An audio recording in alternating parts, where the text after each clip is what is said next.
सुर मेरे कानों में, उसको उस्ताद समझता हूँ कि म्यूजिक का वो है मेरा उस्ताद। क्या है कि जब तक तकलीफ नहीं होगी, 10-15 दिन में जब तकलीफ हो जाती तो फिर ऐसा लगता अब चलो जीने में मज़ा आएगा।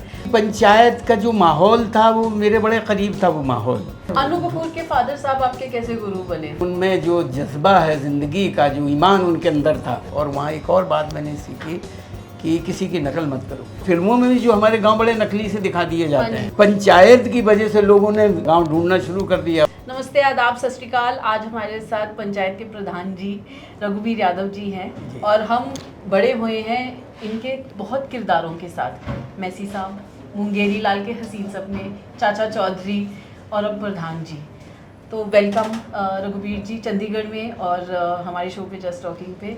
बहुत बहुत शुक्रिया जी, बहुत बहुत शुक्रिया। एंड आपका सारा सेशन भी सुना, तो उसमें आपकी जो आपकी आती है अब जो बार बार कि नीयत और ईमानदारी बहुत ज़रूरी है किसी भी चीज़ को उठाने के लिए। ये आपके खून में है कि ये जहाँ गांव में आप थे उधर से ये वो होता है ना, मिट्टी में ही है कि इस तरह की बात किया आप? जो कुछ चीज़ें हम अपने माँ बाप से लेते हैं, कुछ चीज़ें हम आस पड़ोस से लेते हैं, तो ये जो था ये आपका जो नेचर है। जी वही है, ज़ाहिर परवरिश उसी तरह की हुई है और मिट्टी में भी वही शामिल था कि जो भी काम करना ईमानदारी से करिए, तहे दिल से करिए।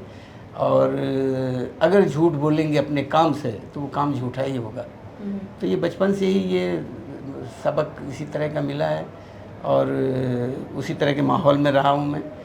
तो वहीं से बस काम करने की, बेहतर नीयत से काम करने की आदत पड़ी हुई है और उसी को लेके।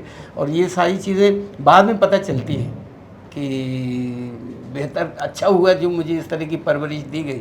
तो हमेशा माँ बाप को ही उन्हीं का शुक्रिया अदा करता रहता हूँ कि उन्होंने ही ये रास्ता दिखाया मुझे और उन्होंने मेरे ऊपर यकीन भी किया कि कह तो दिया उन्होंने कि बिल्कुल मेरी माँ के लफ्ज़ अभी भी है कि बेटा चाहे कुछ हो जाए हैं, तुम दुख उठा लेना लेकिन किसी को देना मत।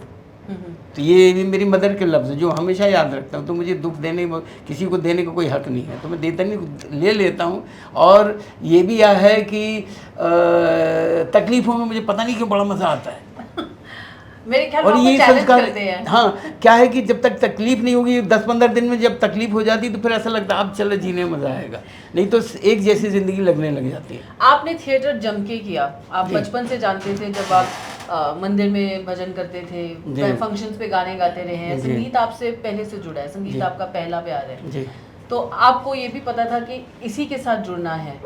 तो फिर ये थिएटर से जब आप गए, घर छोड़कर गए क्योंकि पढ़ाई में आपका मन नहीं था, 2.5 रुपए दिन में रहे, तो उस 20 साल के दौरान कभी माँ बाप ने आपसे पूछा कि क्या कर रहे हो, कहाँ हो, या बहन भाई आपके कोई पूछते थे तो बता देता था कि यहाँ अपने। आपके बहन भाई भी हैं? हाँ, मेरे 3 भाई हैं और 2 बहनें थी, अब दोनों गुजर गई हैं, बस अभी 2 भाई और हैं, मैं सबसे बड़ा हूँ। अच्छा, और कोई और थिएटर और उसमें नहीं, कहीं किसी से कोई मतलब नहीं। छोटा भाई मेरा खेती वेती करता है वहाँ और एक सर्विस करता है, तो बस ऐसे ही है। मैं अकेले ही इस रास्ते में आ गया हूँ। आपने इतने किरदार करे, तो जब पंचायत मिला, एक गैप के बाद मिला क्योंकि बीच में आप बहुत थिएटर कर रहे थे जी, तो पंचायत को यस कैसे बोली जब आपके पास वो प्रेजेंट किया गया रोल? क्योंकि पंचायत का जो माहौल था वो मेरे बड़े करीब था वो माहौल, और देखा कि सारे किरदार और जो माहौल और जिस तरह की खूबसूरती से वो लिखा गया था, जिस तरह की ज़बान लिखी गई थी, उससे मैं वाकिफ़ था। तो मैंने कहा ऐसा मौका कहाँ मिलेगा, तो मैं तो फ़ौरन पढ़ते ही मैंने कहा कि हाँ इसको तो करना चाहिए। ज़बान से बात करी, जो मैं आपसे बहुत देर से पूछना चाहती थी, जब आपने बोला कि आपने गज़ल गाई थी तो वो लहजा था आपका, था नजर जी। तो ये थिएटर में एक होता है बात करने का तरीका, ज़बान आपने कैसे साफ करी फिर अपनी? मुझे उर्दू लिखनी पढ़नी आती है। अच्छा जी, मैंने वही थिएटर में सीख ली थी। जब उन्होंने कहा, ये बताना भूल गया क्योंकि इतनी सारी बातें क्या क्या बताऊँ मैं, अब मुझे बता दीजिए। तो जब मुझसे कहा गया कि आपका तलफ़ुज़ ख़राब है, हाँ। तो मैंने कहा हाँ मैं देखूँगा, सीख लूँगा। और मेरे ख्याल से भी 6 महीने के बाद ही मैंने ढूंढा और मैंने अलिफ बेते पेते से और वो कायदा ख़रीद के ले आया और फिर एक वहाँ थे जो वो उर्दू में लिखा गया, उनके साथ लगा रहता था। कब्र मजनू पर किसी ने आके पूछा ये सुखन कि याद लैला भी बाकी है तुझे वो खस्ततन।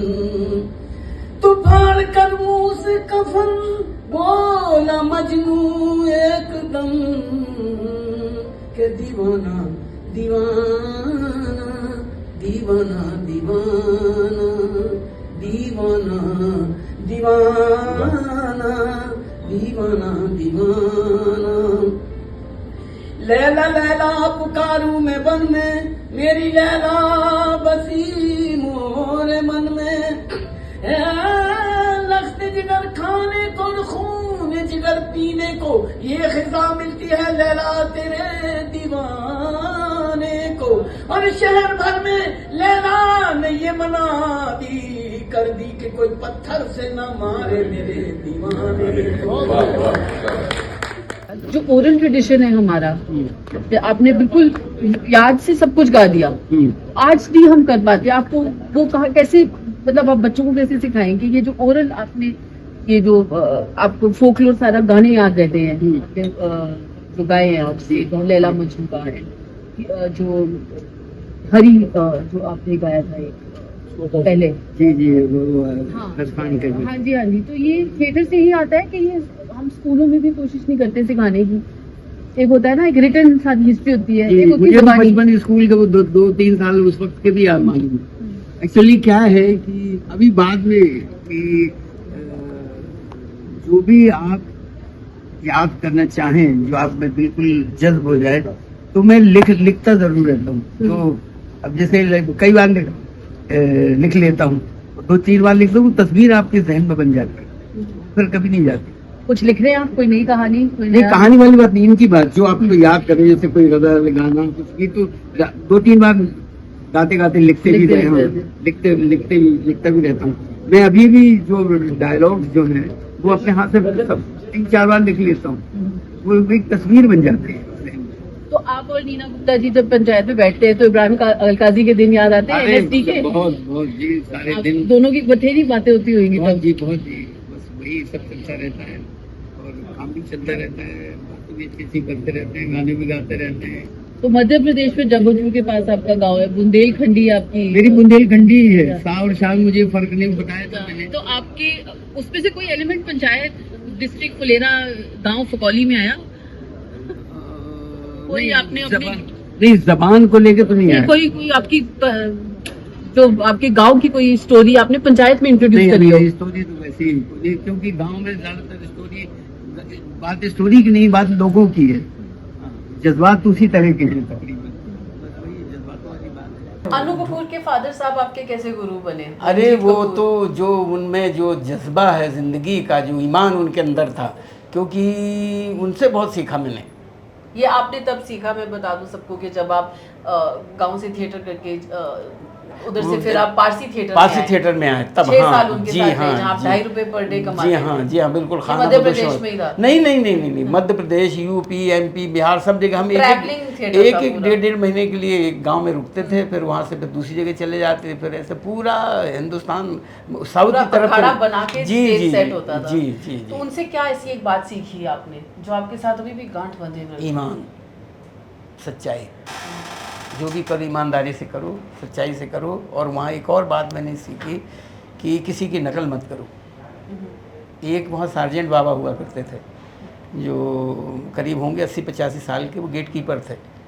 तो मैं ऐसे ही कुछ गाना, मन्नाडे का कोई गाना गा रहा था, जनक जनक तुरी बाजे पाए लिया, तो सब लोग ये कि उनकी कॉपी किया करता था, मुकेश की कॉपी किया करता था, मन्नाडे, रफ़ी लोग कॉपी करके गाता था, मुकेश की ज़्यादा कॉपी करता था। तो वैसे अपनी रिहर्सल कर रहा था, तो वो सार्जेंट बाबा बैठे वहीं बगल में बीड़ी पी रहे थे, तो सारे लोग बड़े खुश हो रहे थे, देख बिल्कुल कॉपी करता, देख। तो उनसे पूछ लिया, क्योंकि वो खुश नहीं था, वैसे ही ठीक है गा लेता है, तो पूछ लिया कि बाबा मज़ा नहीं आ रहा? बोला हाँ ठीक है। तो उनका क्या ठीक है, इतना बढ़िया, देखो बिल्कुल कॉपी करता है। तब वो तो चढ़ गए, बोले कि कॉपी का क्या मतलब होता है, नकल जब अल्लाह ने तुझे खुद दिया हुआ तो क्यों किसी की नकल करता है? नकल होती है, बस वो बांध ली। मैंने कहा अब किसी की नकल नहीं करूंगा। उसी का नतीजा है कि मैंने अपने अंदर ही ढूंढा सब। जी। तो तो आपने ये जो पंचायत है ये गांव से जुड़ा है, हमें आज दिखता है कि कितना डिस्कनेक्ट है गांव और शहर में, हम फिल्मों में भी देखते हैं। वो जो डिस्कनेक्ट है उसको कैसे जोड़ें, क्योंकि अब कई बार लगता है गांव देहात है, क्या इसकी कहानी सुनानी, कुछ जबान भी ऐसी होती है, कुछ फोकलोर भी ऐसा होता है, कुछ आपकी बातें बाकी होती है, तो आप उसको कैसे कनेक्ट करते हैं कि हमें कि इंडिया में कहानियाँ आपने जैसे कहा बहुत है, we are rich culture, rich stories, तो हमको क्या रोकता है या बॉम्बे को क्या रोकता है, क्योंकि सब बॉम्बे को देखते हैं कि हम क्यों नहीं कनेक्ट कर पाते विलेजेस, अभी कनेक्ट करने लगे, हम पीछे ही छोड़ते अभी हैं। हाँ अभी कनेक्ट कर ले। और फिल्मों में भी जो हमारे गांव बड़े नकली से दिखा दिए जाते हैं, वो असली थोड़ी होते हैं। मैं मुझे खुद ही देख के अब बस वो जिस तरह फिल्मों में गाँव देख रही लोगों को समझता वही गाँव है, ज़रा आके देखो। अब पंचायत की वजह से लोगों ने जाना शुरू कर दिया है, गांव ढूंढना शुरू कर दिया है, और वो ये भी मानने लग गए हैं कि हाँ गांव में ही असली जिंदगी है। जी। आप अपने गांव में वापस किया, आपने कोई वहाँ रंगमंच या थिएटर शुरू किया या पापड़ वाले? नहीं, शुरू तो नहीं किया, लेकिन जाके मैं करता रहता हूँ, शो करता रहता हूँ। और वैसे कि यहीं वक्त अगर वहाँ लग जाऊँगा तो फिर यहाँ कैसे आऊँगा मैं।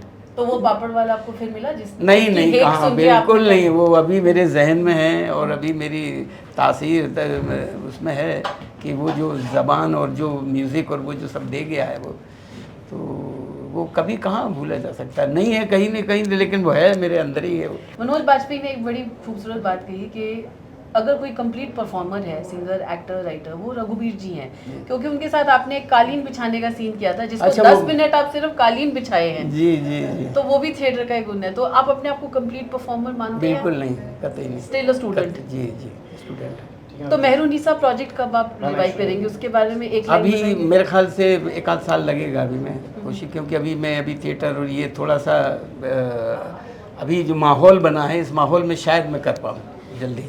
और एक जाते जाते सवाल आपसे पूछना चाहती हूँ कि जो पंचायत हम नेक्स्ट सीजन देख पाएंगे, सीजन 4 आ रहा है उसका? बिल्कुल 4 भी आएगा, 5 भी आएगा। 4 और पर ज़्यादा सैड नहीं होगा, क्योंकि आप अब ये मुझे पता नहीं कि सैड होगा या खुशनुमा या उस तरह का माहौल होगा। लौकी की सब्जी नेशनल डिश बन गई है? जी बन गई है, बिल्कुल बन चुकी है। और जो है बस वही लौकी पकड़ा जाए, तो मैं तो लौकी से वैसे ही मुझे बहुत मोहब्बत थी, क्योंकि मैं बचपन से ही लौकी की आदत थी मुझे, क्योंकि हम बारिश के दिनों में लौकी के पेड़ ही लगा देते थे, तो सब ठीक है। थैंक यू रघुवीर ji, thank you for your time.